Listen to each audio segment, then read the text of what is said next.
Alrighty guys, what's up? As if you can respond. Alright, can BXNY. What? Yo, so I got a pretty good topic today. I am driving home and I got a blown headlight. I'm driving home, I got a blown headlight, and I'm like really afraid of getting stopped by the police. Crazy. It's crazy to have this fear over a blown headlight. Yeah, I'm really afraid to get stopped by the cops tonight. You know, growing up in New York City, I don't know how many, if I got any viewers from New York City that's ever been stopped by cops, please let me know. And also, how many times? Do you feel like they violated your rights at all? Do you feel like it's excessive, like the amount of times you might have been stopped by the cops? This is gonna be a topic that I'm gonna touch upon probably a lot in my videos on this channel, because I get stopped by the cops like way too often. Not too much recently, but way too often. Like I can't even tell you how many times I've been stopped by NYPD. Like way too many times. And I'm not like against the police. I have law enforcement in my family, and for the most part, like when I get stopped by the cops, I usually have to say, whoa, hold on, pump the brakes. Let me tell you, I have family in law enforcement. And then they back off, and then they're like, all right, take it easy out there. Like, why does it have to take for me to tell a police officer that I have law enforcement in my family for them to back off? Like, it's crazy. I got a few stories for you. But let me get to this crazy situation about having a blown headlight and the fear of getting stopped by the cops, like just for a blown headlight. I've experienced this once before, and here's another topic that I was probably gonna I was probably just gonna wait a while to introduce this topic, but since it's related, I figure why not tell the story now.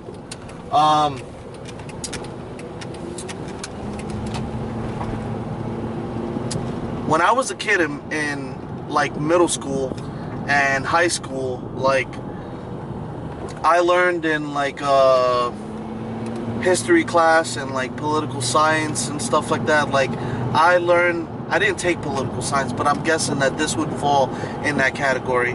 But like history class, I learned about the amendments and the Second Amendment, and when I was told by an educator, by my teacher, that we have the rights as U.S. citizens to own and carry a firearm.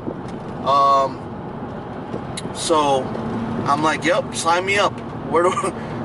When can I get a firearm?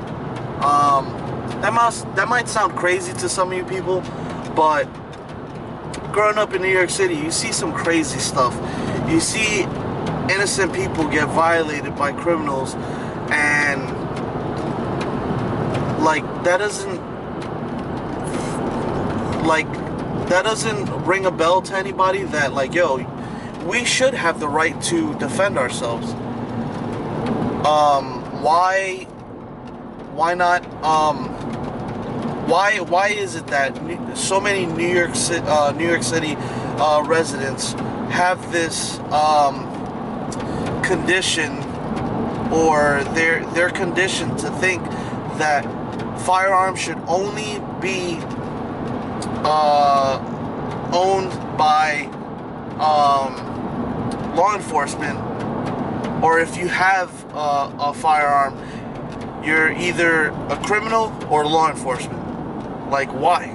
Why can't everyday people, just like normal people, own a firearm? Well, anyway, let me cut to the story. I've been licensed to carry a firearm for about a year now, and man, it's I had a tremendous guilt on my shoulders about purchasing my first firearm and having it. And you know, when I first bought a firearm, I kept it locked up in the closet, and I went onto YouTube to educate myself on safety, the types of holsters, which way should I carry, the ins and outs of firearms. I'll get more into that later on, but I've been carrying a firearm for a year now, and look, I'm a normal person. Like, I'm not a crazy guy. You just gotta carry yourself differently, you know? All this road rage stuff that happens in New York City, like, that's a bunch of egos. Like, you just gotta be able to just, like, take your ego, if you have an ego, throw it out the window, and just be a regular, normal... Damn, I got a mosquito in here. You just gotta be a regular person. Just if you own a firearm and you carry, you're licensed, just be a regular person and try to avoid going into messed up neighborhoods. Try to avoid getting into a road rage incident. Try to avoid any type of confrontation.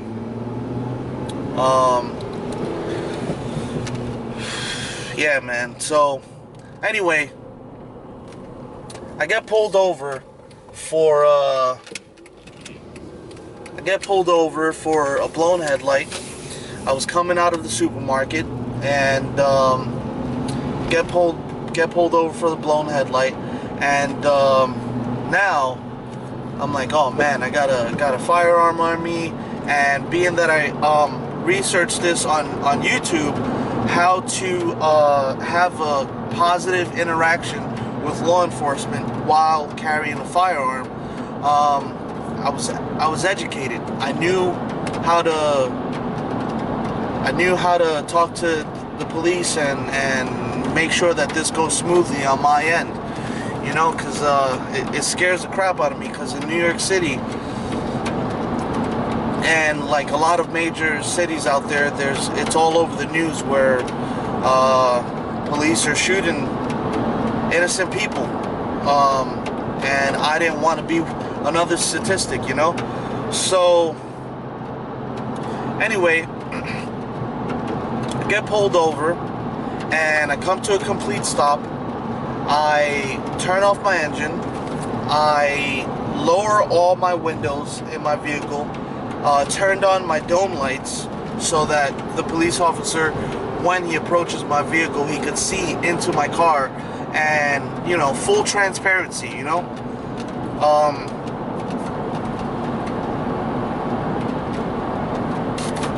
But anyway, so now all my windows are open, my lights are on the inside of my car is completely turned off, keys out the ignition, on the dashboard, and I look in my side rearview mirror, and I wait for the police officer to open up his door and start making his way out to come and, you know, talk to me. Now this is important because I pay attention. I have law enforcement in my family. I pay attention to police business and how they conduct themselves.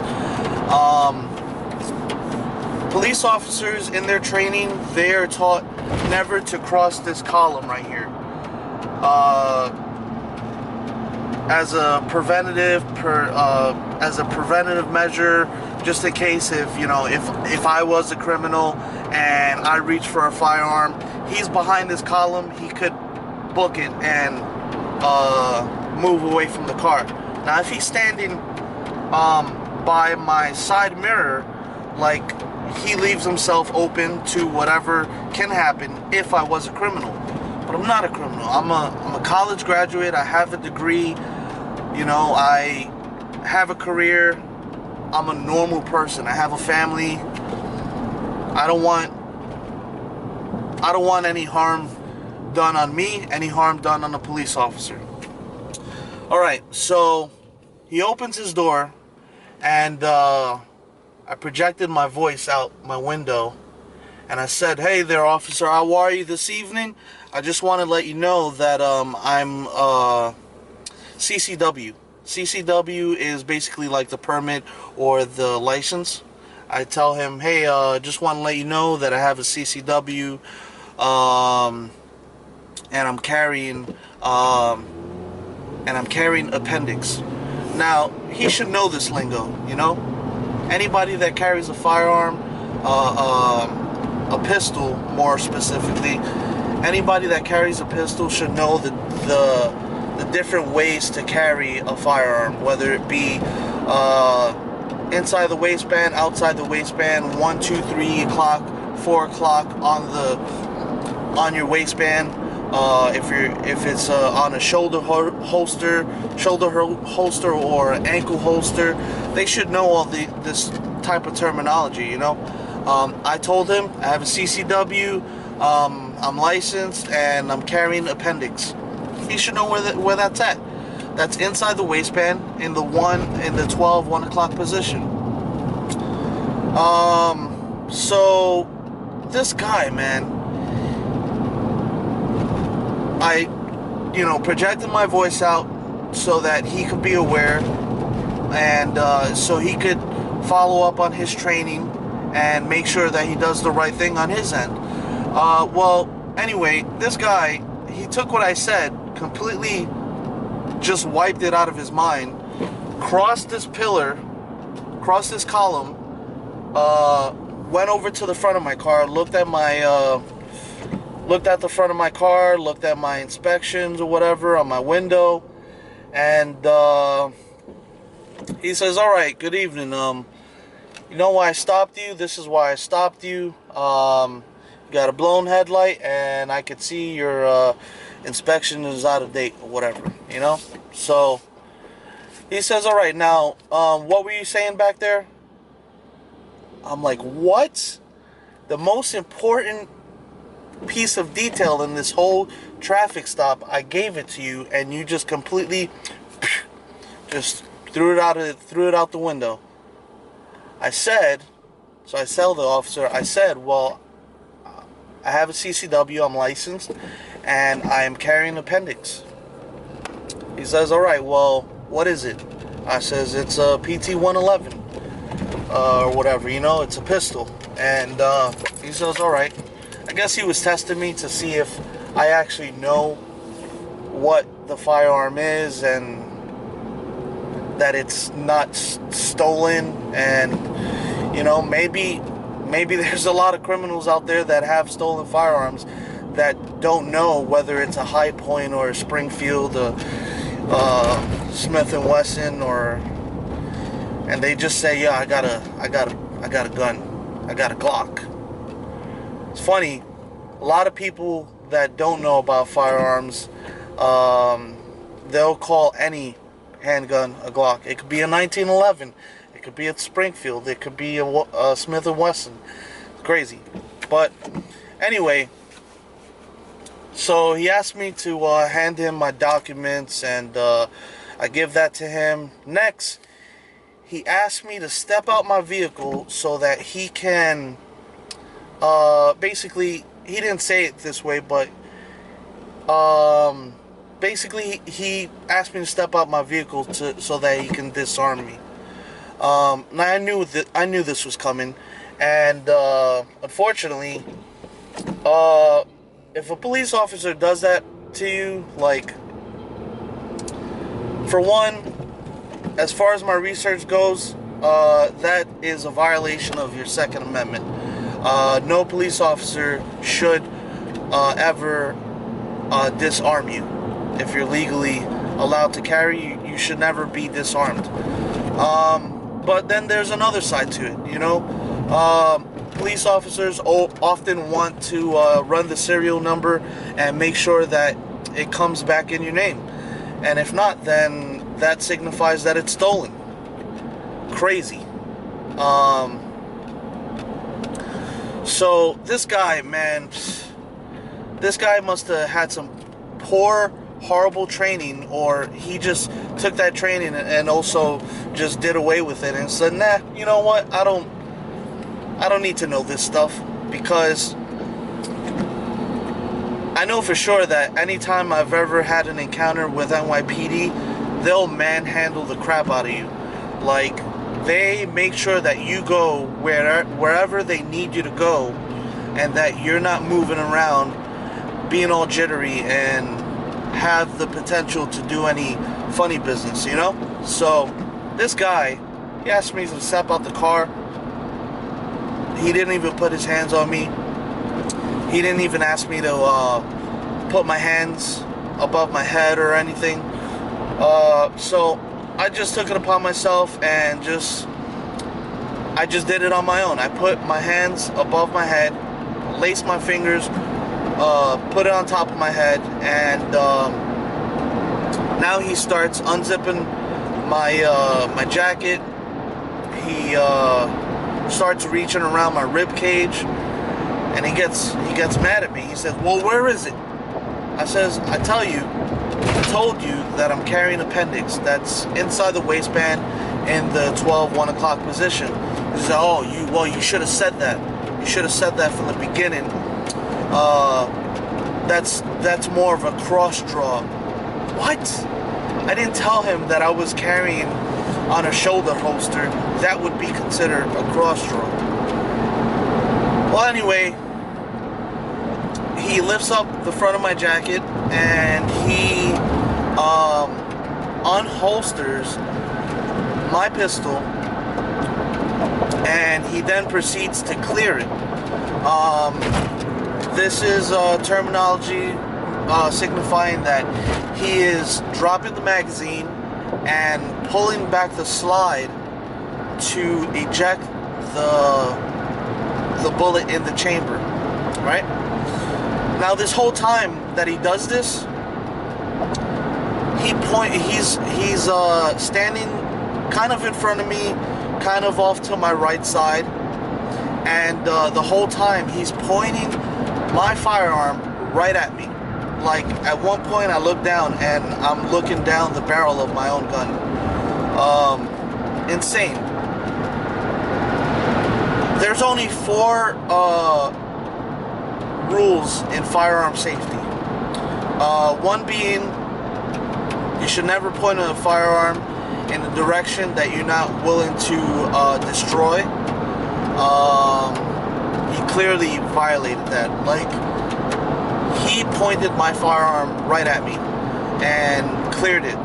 And you know, this is very important, because another rule of firearm safety is you should always know the condition of your firearm at all times. So, I mean, he was clearing it, and that's, you know, he's taking notice to the condition, like whether it's loaded or not. But there's another piece of you know, detail in there that that is very important. In firearm training, let me sidetrack just 1 second. In firearm training, when you pick up a firearm, you're taught to index your finger. So your trigger finger is going to always be off the trigger until the sights are aligned and the decision to fire has been made, right? So I saw that he did keep his finger off the trigger, but let's say if it would have slid and hit the trigger, he doesn't know whether or not I have a modded trigger so that it's a lighter trigger pull and the slightest tap can set it off. This is very dangerous. I don't have a modded trigger on my firearm, but he didn't know whether if I did or didn't, you know?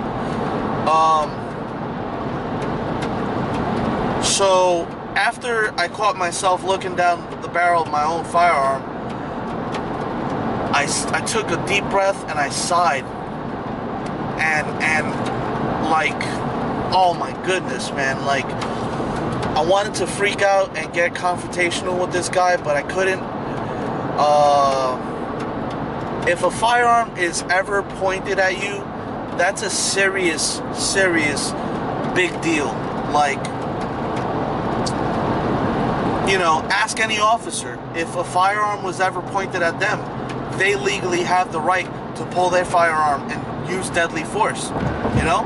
Like, they don't know anything. They don't know that, you know, whether they don't know the person's intentions on whether, you know, they were just pulling it out to show the police officer or anything, you know. When they have a firearm pointed at them, they have the right to use deadly force. In this instance, a police officer is pointing my own firearm at me. He just completely violated me. Not only did he violate my Second Amendment right to carry a firearm, and he shouldn't have disarmed me, but he just pointed my firearm right at me. Like, what? It's crazy. So I took a deep breath, I sighed, and I was just like, officer, you're making me extremely nervous right now. And he says, I'm making you nervous. Why am I making you nervous? And I said, because not only did you unholster my pistol, I really much rather you had taken off the whole holster when you did this whole thing. Take off the whole holster. So not only did you do that, you unholstered it, you pointed my firearm right at me. And he said, oh, no, I didn't. I did it this way. And he pantomimes the way that he really should have done it. So, like, now he's discrediting me as if I'm making something up. Like, what gives this guy just because he's, you know, he's a normal civilian just like me.